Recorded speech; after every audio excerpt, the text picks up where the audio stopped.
Welcome to all of you. Myself, Anil Arora, Assistant Professor in Electronics and Communication Engineering Department.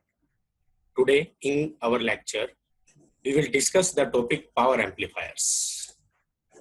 This is under the course Analog Electronic Circuits, and the key points which we will discuss in our today's lecture are introduction and need of power amplifiers, difference between small signal and large signal amplifiers, and classification of power amplifiers.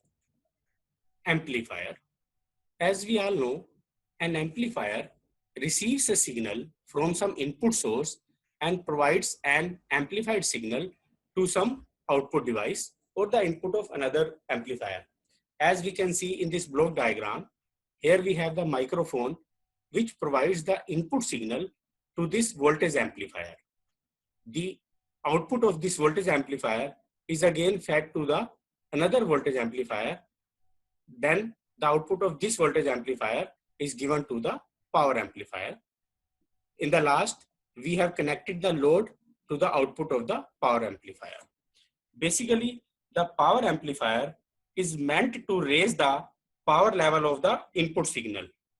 In order to get large power at the output, it is necessary that input signal voltage is large. That is why in an electronic system, a voltage amplifier always precedes the power amplifier, as we can see in this block diagram. So the power amplifier, also known as the large signal amplifier, are capable of delivering sufficient power to the output, and the power may be in the range of few watts of tens of watts. In fact, power amplifier does not amplify power.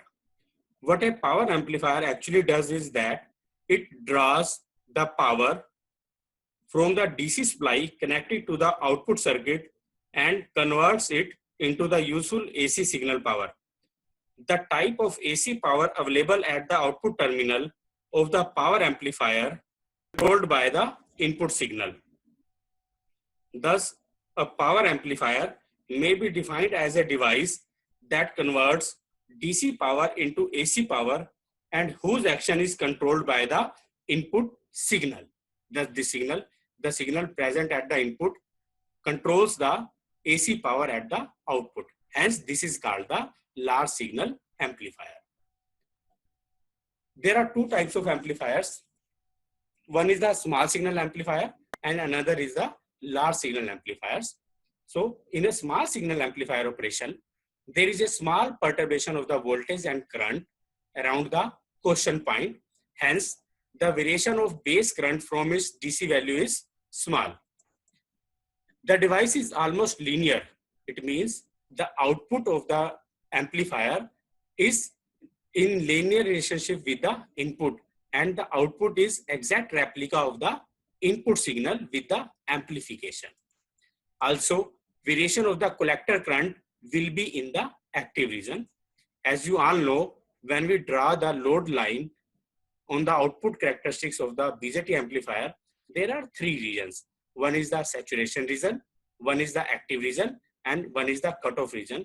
So, in case of small signal amplifier, the output voltage remains in the active region only.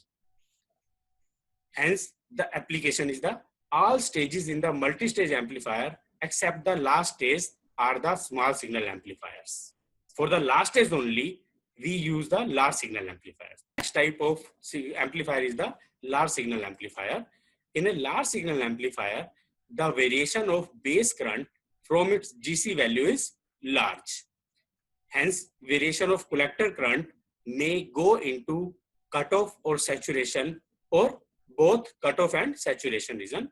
So, output gets distorted. That is, transistor behaves as a non-linear element. Hence, the small signal amplifier are the linear amplifiers and the large signal amplifiers are the non-linear amplifiers. And its application is the last stage in the multi-stage amplifier is always a power amplifier, since it has to provide the signal, the powerful signal to the load. Hence, the last stage of the amplifier system or the multi-stage amplifier is the power amplifier. The factors of greatest concern to the large signal amplifier are the collector efficiency, power dissipation capacity, and the distortion. Collector efficiency. This is the capability of converting DC power from power supply battery into AC power at the output. It is also defined as the ratio of AC output power to the zero signal power or the DC power. Second point is the power dissipation capacity. Since we know that a large current flows in the power amplifiers, hence a heat is produced or developed in the circuit. Hence, power dissipation capacity is defined as ability to dissipate the heat developed in it. Point is distortion. Since power amplifiers handle large signals, and for the large input signal, the transistor operation becomes non-linear. Hence, the problem of distortion arises in the power amplifiers. Lesser the distortion, better is the amplifier.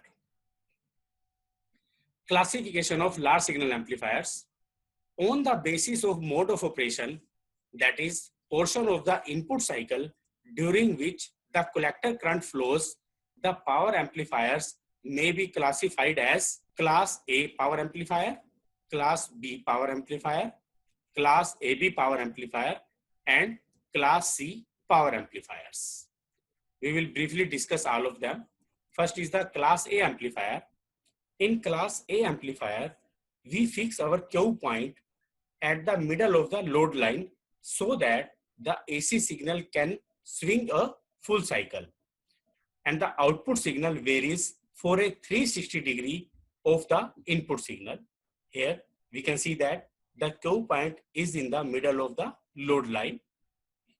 To get the output, we draw the normal to the load line, and here we can see that we can have the both cycles, the positive cycle as well as the negative cycle in the output section.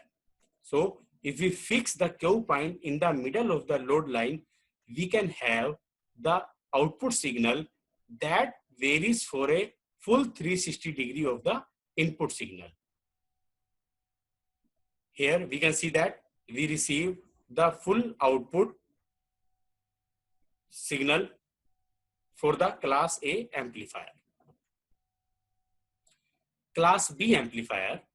In Class B amplifier, we fix our Q point at the cutoff point. We know that there are 2 points on the load line. One is the saturation point, which is fixed here, and one is the cutoff point, which is here. So in Class B amplifier, we fix our Q point at the cutoff point. When we fix our Q point at the cutoff point, the output signal varies over 1/2 of the input signal cycle, or we can say that for the 180 degree of the signal.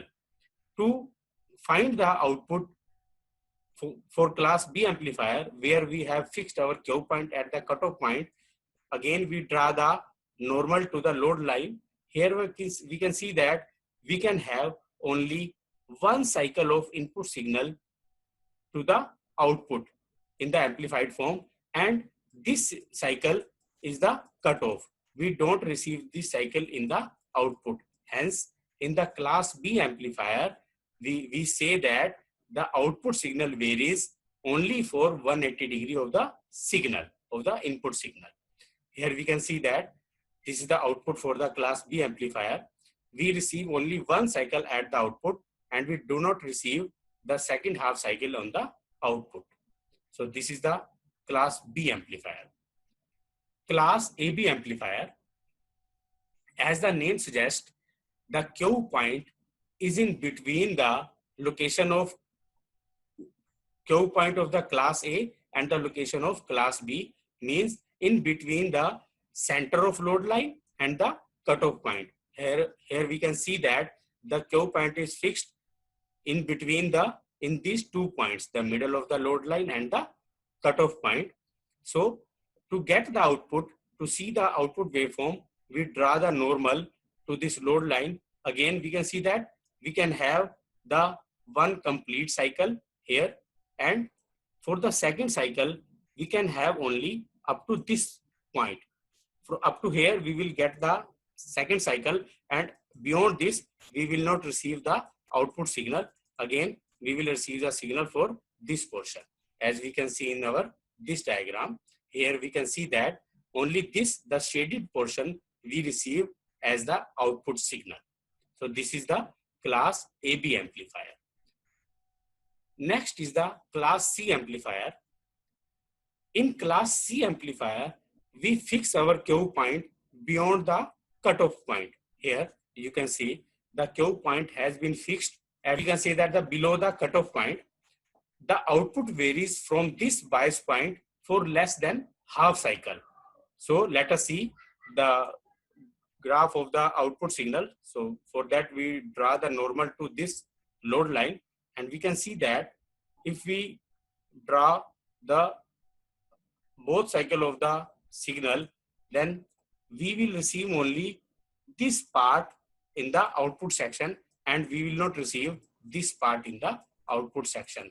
Hence, the output signal varies for less than one half of the input signal cycle, less than single cycle of the input signal.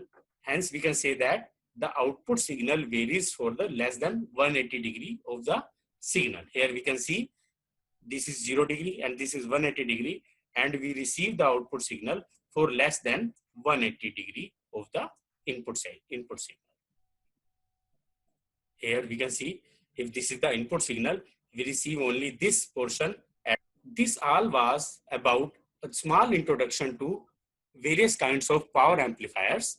In upcoming lecture, we will discuss all these power amplifiers in detail, which includes its circuit diagram, working, disadvantages and advantages, and efficiency.